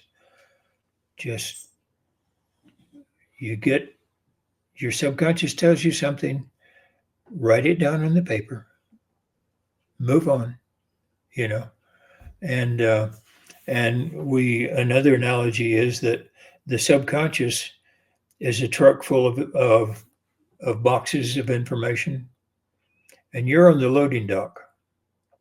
Okay, it starts unloading all these boxes. What, are you going to stand there and go through all the boxes? No, you just figure out where to stack them. And in the controlled remote viewing, nouns go here, adjectives go here, and the conscious mind is occupied with, is that a noun? Is that a descriptor? Is that an adjective? Is that a verb? And where do I put that on the paper? And you keep your conscious mind busy doing that, so that you get green. Oh, that's a color. I put that over here, and your conscious mind doesn't have a chance to think, oh, it's green. Well, I know what it is, and so we train people that way. Well, I mean, the body dowsing is probably the most sobering for a lot of people that might be skeptics or whatever. And I'll be like, okay, I'm having a conversation like I'm having a conversation with you. And then the person will be like, oh, well, how's my environment? Like, I do feng shui and Yeah. things of that nature. I'm like, well, okay, so you have 4 vortices in this room, and you have 2 power centers over here, and there's a ley line running through this point, and there's a couple of grids. And they're like, okay, that sounds like nonsense. Okay, with your eyes open, go over to where I've described and put your hands out, because this is the most easiest way to find or feel, because of the neuroplasticity of the hands, and it's the most charged. So you can quickly get a sense of something. Just, you may not be trained in energetics, but you can go, oh, well, there's something going on. And they'll walk over to that power center and they'll be like, whoa. Yeah. My eyes are open. Hang on, I wasn't in a trance. There was something differently going on there. And when I start moving my hands through it, I'm feeling the different energetic profiles of that power center. How is that possible? I'm like, look, take in all this experience and wake up tomorrow and do it again and get back to me. And they're like, it didn't leave. I'm like, no, it didn't leave, because now you're just creating your connection with me has just created an awareness that has always been there. Right. And now you're like literally feeling into it. And it's even more the skeptic that really notices, holy moly, I'm really cynical about this stuff. And then when they have a biological response, they have no choice either to short circuit and they just go offline, or they want to move into more, they want more evidence. Yeah. There's where they have to say there are white crows, or that must not be a crow. Right. Yeah. As far as physical response, though, we have a lot of dowsers who will take, take the map or something and move their hand around like this, looking for a hot spot or a spot that's sticky and all that, And we tell them, wait a minute, where do you test the baby's milk? Well, you test it right here. Okay. Okay. Instead of going like this, go like this. They say, I can feel it better. Hmm. And they become better dowsers, by simply using what's natural on the body. But what they're doing is when we do that, we're telling them, don't feel for something sticky and say, oh, sticky, therefore this must be it. Hmm. Do like this. Where'd you find a hot spot? Right here. Okay. Put a mark there. You're finished. Okay. Right. That's it. Yeah. This is a phenomenon. Like, so for me, when I witness these types of miracles, people call them supernatural stuff. I have no investment in it. So I get it. And I had this conversation with Tom a lot, where I get a lot of people that will come to me going, grandma's in a coma. They're going to, the doctor said she's going to die tomorrow. She's got 24 hours. And they're like absolutely in their mourning and their loss and everything else. But they heard that if I come to this guy, strange things have happened. Now, for me, when I meet that moment, and this is what Tom is talking about with changing the probability with your attention intention, from my perspective, I communicate with the grandma in a coma and get a dialogue. The dialogue is there, and it's like, okay, the grandma's saying that I'm here, but I really don't want to leave. I love my daughter, my grandchild. I just want a better relationship. Right. Yeah. So I give this information to the daughter. She's like, oh, my goodness, of course. So I say to her, look, from what I'm getting very clearly, if you have this if you meet your mother with wanting to create this relationship and show her love, she will come back. That's right. That's what I want. That's what I want. And then, of course, the next day, the phenomena, vitals regulate. She wakes up, and doctors are like, well, whoa, that doesn't even make sense. And of course, the daughter, here was the fundamental problem that I had with this one event, was the daughter, I could see very clearly, didn't want the mother to live. She was virtue signaling. She just wanted to follow all the appropriate channels of, oh, this way, let her, I've done my part. I went to this guy that says that, he can have insight, and now let her go. And so this happened once where the mother got up, woke up the next day, realized the daughter was not committed to their relationship, and 4 or 5 days later decided to return from where she came from. But I mean, that probability aspect, the way Tom talks about it, and from me using ancient practices, it's when I'm unassumed and I have no expectation and I meet that information immediately, just like remote viewing, the probability literally almost becomes 100%. And I've witnessed it so many times that it's like, and I'm not ever claiming that I've created a healing. All this is an injection of what we call the pulse. I'm replicating the resonance, and the resonance is remembering and having the individual that it's intersecting with and then blending with, they are remembering.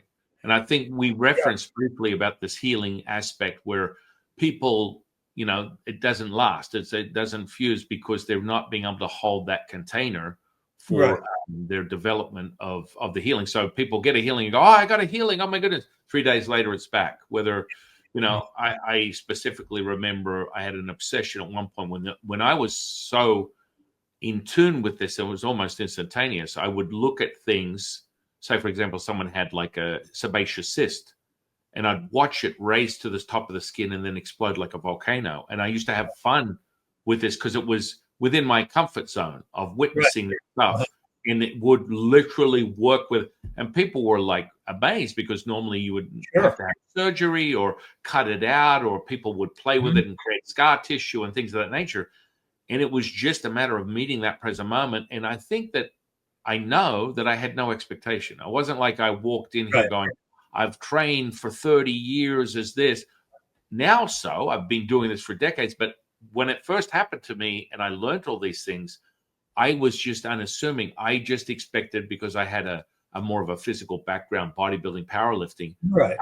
It's like, well, if you condition the body, you will meet this with a goal, a PR, whatever. And Right. that's what you do. So Mhm. when I came into this type of like stuff, all I did was, well, it says here on the paper, do this, this, and this will transpire. This is what will happen. So I just assumed that it was no different than conditioning the body for training, Sure. that it in effect, when you really think about it, it's conditioning your ability to access that now moment, that substance. What are your thoughts on that? Yeah. One of the things I like is your analogy that you used a while ago about the tuning fork. Uh, you take one tuning fork over here and another tuning fork over here, and you strike this one. Pretty soon, they're both resonating, and and you don't cause this one to resonate.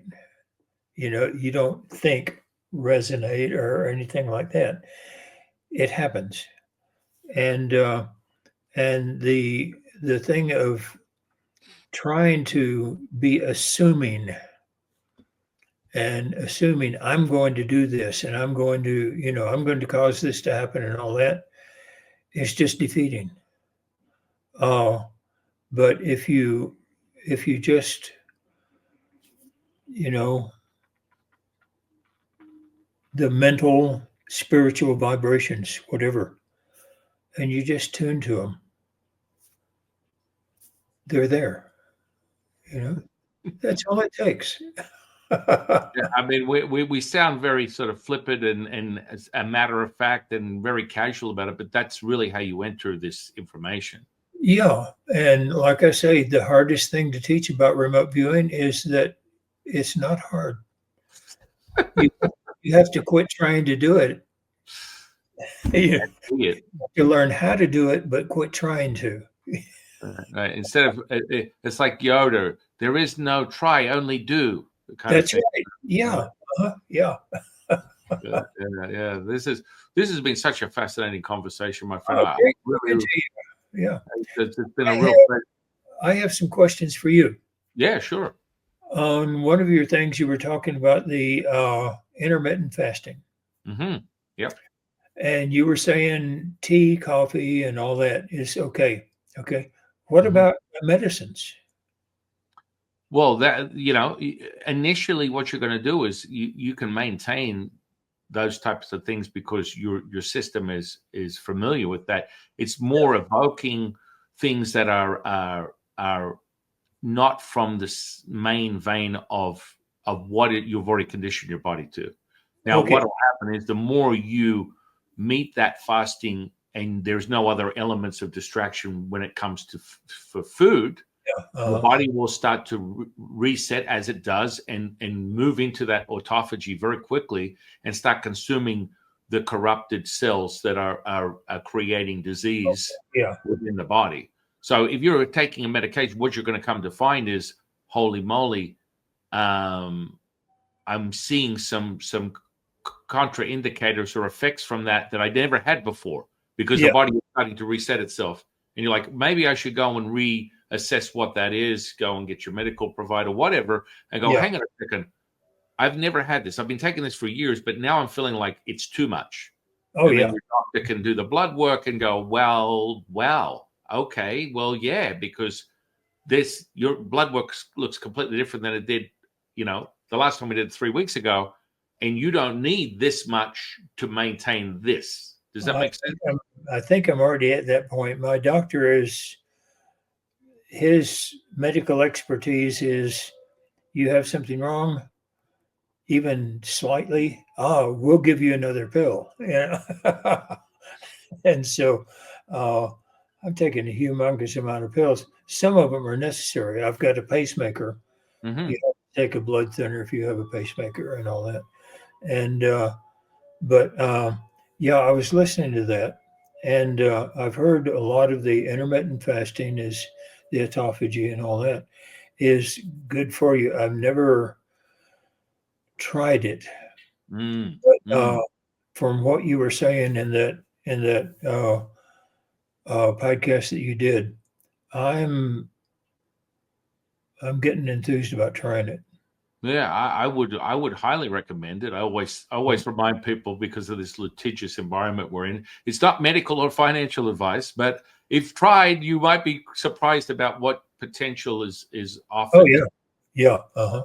And people look at it as they look at fasting as some type of suppression or depressionary sort of state. It's not at all. You're accessing the true nature of who you are, and you find Right. that when you just observe a young child, and they wake up, they're excited, and they meet the day with this excitement and what's next, this present moment. Oh my goodness, I see a toy, I run outside, I play with dirt. This is the true nature of who we are. And when Oh you yeah, meet that, you look at a child and go, well, I've been programmed. You need to get up. It's been five minutes since you got up. Let's go and have breakfast, and then have lunch, and then have dinner. And then it's a programming that literally slows you down from being truly optimal. And so with a child, you look at a child, and they will go all day completely oh yeah. sustaining their income system without one piece of food until they go, oh, I feel like, Oh, Dad, I need to eat something, or I need to, because this is a different registered effect than, say, toxic hunger, which is a psychological profile of who you are, where you're consuming unassumingly. And people think they need to eat just because they're getting this false positive or uh-huh. false negative. That, again, you and I know, when we're meeting in the present moment, the mind is not relevant. It's not necessary for Right. this. And you add that so much of your programming, and you eat something and you go, okay, that didn't change anything. Like, okay, Yeah. I ate it. Like, oh, I need that chocolate donut, or I need that Mhm. whatever you desire, and you eat it and you're like, okay, that felt good for about a second. Now I actually feel a tremendous amount of guilt. Yeah. And I'm like, okay, there's all these other elements that are going on. Did it enhance your energy level? And Yeah. what you're going to find, if you're curious enough and you find the right place to do it, you are going to be shocked at how much more efficient you become, and your body will start to hold on to things that are really critical, like bone density, muscle tissue. Your Yeah. body's going to start showing you that I'm being able to maintain that. And then if you apply just the littlest bit of resistance training, I'm not talking like a huge amount. I'm talking like taking some weight, a dumbbell, and Mhm. applying pressure with your hand, which instantly activates the whole fascia, the internal infrastructure of the muscle tissue. And your strength of your hand will determine the vitality and the power of your endothelial system. So Yeah. your strength of your hand will have an incredible indicator. So you can just do Yeah. that, or a hand gripper, right? And Yeah. that's instantly It's meaning. every day. Yeah. I lift the weights every day. Yeah. And all you need to do is, I always remind people, less is more. 2 to 4 minutes, that's it. Yeah. Create a stress, adapt to it, and then expand. Yeah. And so that keeps Yeah. the bone density really, really in tune. Get your level of sun, get your level of other things that will keep the actual muscle tissue vital, the bones stout and thick and dense, and able to meet any sort of resistance, because it starts with the corruption of the mind. The second you feel fragile emotionally, it Oh, transmutes into the body. that's You know, right. Uh-huh. Yeah. and so they get all, people get all fragile. Well, I'm old, so this is how it's supposed to be. It's like, my mother is 81 years old, and she's as vital as anyone can be vital. Yet You're she trying sometimes, to do it. Yeah. she tries to play with it as if it's oh well, I'm old. I'm like, that in of itself And for Taoists, we have these cycles of 60-year cycles. So you're in the second 60-year cycle. That means you're going to make the third one. I'm 85 right now. Oh, yeah. So you're in your second 60-year cycle. You're going to meet that with 120. Then when you hit 120, you're going to go to 180. And people are like, wow. I've always said I want to live to be 120 and then get shot by a jealous husband as I leap over the back fence. I love it. I love it. I love it. And the other day, somebody said, "Oh, I wish I knew back then what I know now." Yeah. Yeah. And my response was, "I wish I didn't know now what I didn't know then." Isn't it such a delight to realize that everything still returns full circle to that simplicity? So, we're always completing and expanding, and it's happening all the time. And it's, what are you meeting right now? What are you meeting? Are you excess or deficiency? Or are you holding that line? Because it really comes down to that. It's like when you're at your lowest, you're really at your highest. And people cannot understand how that could be possible. Yeah. That what would seem as a pressure cooker from a mental, emotional level is actually your body's adaptation and stress to expand again. And most people get completely confused by that, and they surrender, they fold, they submit, and then they just continue the same path, and they repeat the same thing over and over again with never liberating themselves. I was a Methodist minister for a long time, and I found that a wife would die, and the husband had 6 months to a year to live, and that was it, And I'm in that cycle right now.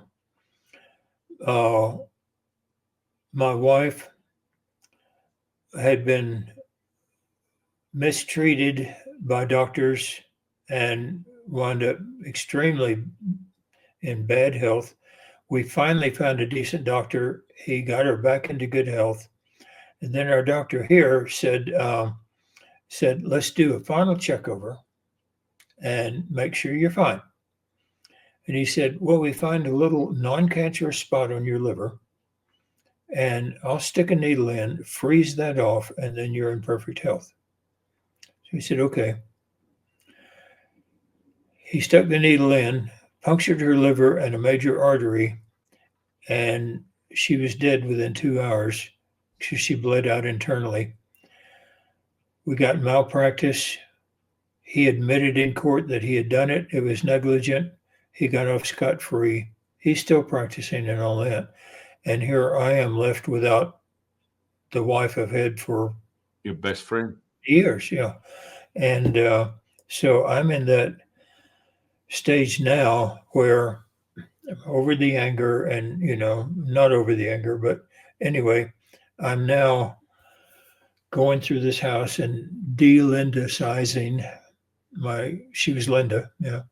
And de-Linda-sizing and finding people who want her jewelry, people who want her clothes, and finding homes for things, that were hers, and trying to make this my life instead of our life, my house instead of our house. It's not easy. At times it can be really emotionally difficult, but I just decided, I'm not going to be one of those husbands that just sits around the house staring at walls and being miserable. And, I'm not going to die. Yeah, you got a lot of fight in you, my friend. It's robust. It's potent. I think you have to have, yeah. If you're going to survive, you have to have, yeah. Mm-hmm.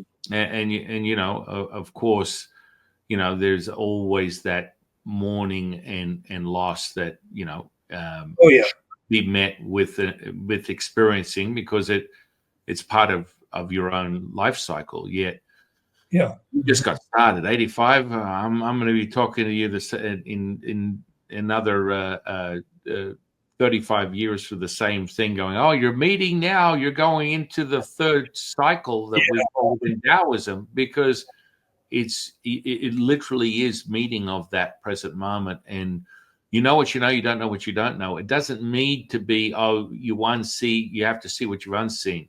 This is the very, that's why I have zero to no value in doctors, to be honest with you, because they're just empty suits that control you with fear, obligation, and guilt.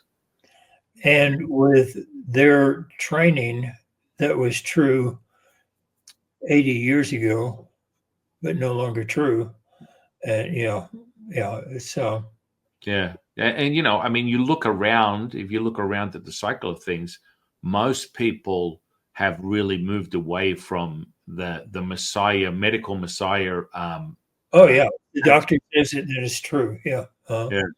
Yeah. And it's happened many times. I've witnessed it many times where people have a belief system and they're like, well, I need to get blood work. And why? Yeah. For example, like my mother, she's like, oh, I need some blood work. I'm like, why? You have 81 years of experience to tell you don't need anything but this present moment. Yeah. By having someone tell you or a note you and ordain you as being okay, you are now okay because I say so, because I wear a white suit, is a very fear-mongering stuff that dictates the body's outcome. Oh, listen, you wouldn't believe the grief I went through with my family when I said, get a COVID shot, Fauci ouchie. No, it's not going to happen. It's a scam. Yeah, I don't need it. Yeah, I mean, the first time that came in, my teachers came in and said there's only two things that come out of that. One is it's about the downgrade of the human essence to just deconstruct the potency of the human being. And I'm like, okay, and don't take it because there's two outcomes. You either die in 30 days or in 10 years of the injection. And I'm like, whoa. And so many people have been very clear and come to me about, long COVID effects and all this kind of stuff. And now it's coming out that this is very much a corrupt sort of, medical, pharmaceutical gangster corruption. Oh, yeah. It was about how much money and how much we can destroy and commandeer the person, because what it did was, they explained it to me, that it fed on the weakest link of the individual recipient. That's right. Yeah. And so all it did was consume and exacerbate whatever was deficient or the weakest link of that individual, and it would accelerate it at an expedited level that would just blow your mind. That's why some people would have it and literally be dead within a day or so. It's like, and I'm just like, oh my goodness, this is tragic. This is horrible. Yeah. Yeah. And clearly you got the memo. You got the memo, clearly. Yeah. I can tell a scam when I see one. I mean, it was the biggest scam in history, the biggest scam.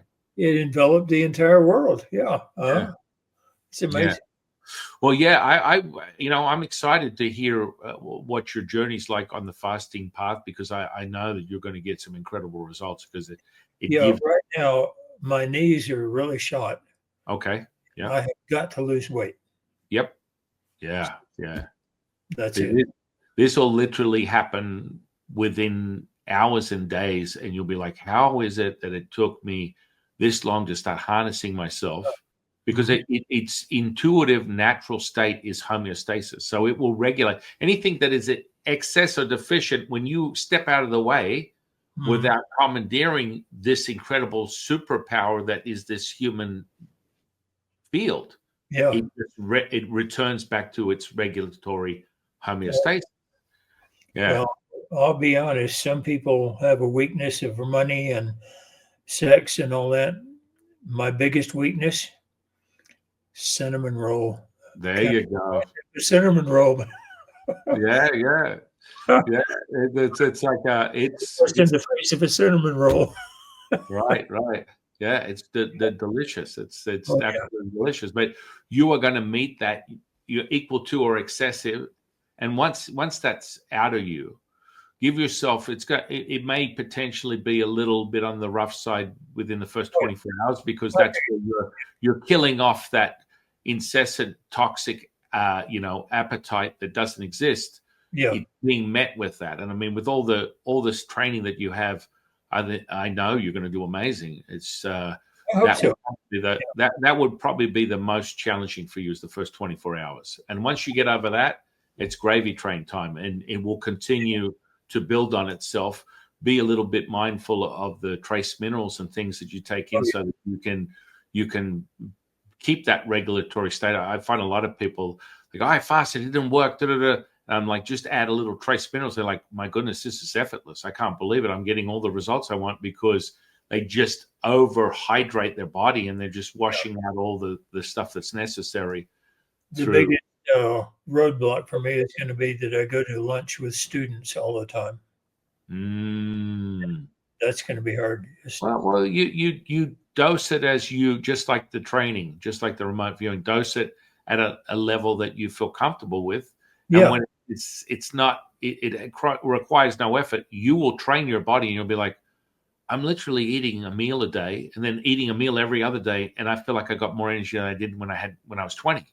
And you're like, holy crap, I've got more muscle density, I've got more flexibility, I'm supple more now than I was when I was 20. How it does it defies logic, but that's the whole point. We're not using logic here. We're using natural instinct of being able to meet that moment, and your body knows everything it needs to do. All you need to do is step out of the way and watch it happen. And, Watch it happen, and then be careful. Watch out for jealous husbands, right? right. And that Yeah. here's the amazing part for you, my friend, because that will start to elevate your libido, elevate all the hormones that you may believe that are not, as they're not meeting the levels that you are, because there's not a single moment that you can't recreate the environment so your body can start producing that. Even Right. though people want you to believe that no, the first thing that happens with fasting, the first organ that it starts regenerating is the heart and the liver. Oh Yeah. yeah, it goes straight to it. It's like, holy moly. And if you let it go, it will continue. It's just like, it's an ongoing 24 hours a day process of healing, and it'll take all the distorted cells and generate more of the goodness and regenerate. And that fear that, or that nonsense where people said, liver's the only organ that can regenerate itself, is absolute lie. Yeah. Everything in the body has the same potential. You just need to allow it the opportunity. And like, if you're creating water torture on the body and putting your head underwater and not allowing yourself to breathe, of course you're going to drown. Yeah. But if you allow yourself to step away, your body will do its natural, what it's designed to do is heal itself. Good. Well, I got a lot out of that podcast you did, and I want to thank you for it. Yeah. Oh, I'm very grateful for you, and that's why I do it, because it gives people insight to understanding something so simplistic, and they just don't recognize that they have everything they need within them. Yeah. And I know that what you and I are doing here today, in a contemporary setting of 2025, is to help people remember who they are and give them what they need, the tools. Yeah. Mm-hmm. I hope so. Yeah. Yeah. Oh, well, it starts with hope. It does. Yeah. Thank you very much. I'm so grateful for you, my friend, and thank you for coming on today. I'm going to put all your social sphere and interweb under this podcast. I'm going to do so. You train students. You have group events. What kind of things are you offering the audience right now? I offer training now online.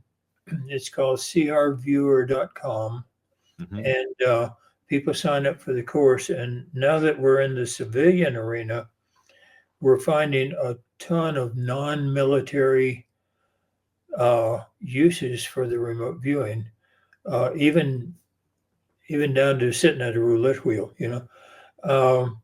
but we're doing a lot of work for space agencies, doing a lot of R&D work for businesses, finding out which business plan is going to work for them and which is going to be a disaster, and just helping people with their health, with their life plans and all this. And as we teach the people to do the remote viewing, they find that their life changes because they learn in the remote viewing how to turn things over to their inner self. They find that that carries over into their life, and it helps with marriages, it helps with business, it helps with just about everything. So um, the the people that I train for the remote viewing, I train them to the point where we can hopefully bring home missing kids. But the true benefit to it is it changes their life. It really does. Yeah, yeah. What was impossible becomes possible. That contemplation Yeah, and just inquiring, curiosity. That's what you need. You need to fire up that desire and move into it. yeah. One of my students called me and one time and he said, "Guess what happened to me this morning?" I said, "What?" He said, "I woke up." I said, "Oh, good." He said, "No, you don't understand. I'm 45 years old. I've been asleep for 45 years. This morning, I woke up." I said, "Oh, great." Yeah. Yeah, yeah. Yeah. That's so it's so rewarding. It's so for me. I'm grateful watching it all the time as people start to be Oh, self-mastered, realize. yeah. Mhm. I will ask you one last question. Okay. What's your definition of spiritual consciousness? Uh, my definition of spiritual consciousness is being aware of the spiritual nature and of the existence of God, and not especially the Christian God or the Muslim God or whatever, which is supposed to be the same God. It tells us both don't kill, and we're out there killing each other, and uh, that that awareness is always there, but we never let it come through. Uh, you know, like I absolutely know what cinnamon rolls do to me, but the conscious mind says, "But you got to have one," you know, and and we let the conscious mind control what the we let the conscious mind override the knowledge that is already in the subconscious mind that is in your inner self. We let the outer self override the inner self. The spiritual consciousness is there. It's always there. We just don't pay attention to it. And so the definition of spiritual consciousness to me is pay attention. I love Yeah. Yeah, yeah. I mean, that's beautiful. Yeah. 400 podcasts never got the same answer because we're all a facet of what we call the diamond of perfection. Yeah. All from the same stream. It's all from that same pulse, and it's that unique interpretation that makes it so amazing.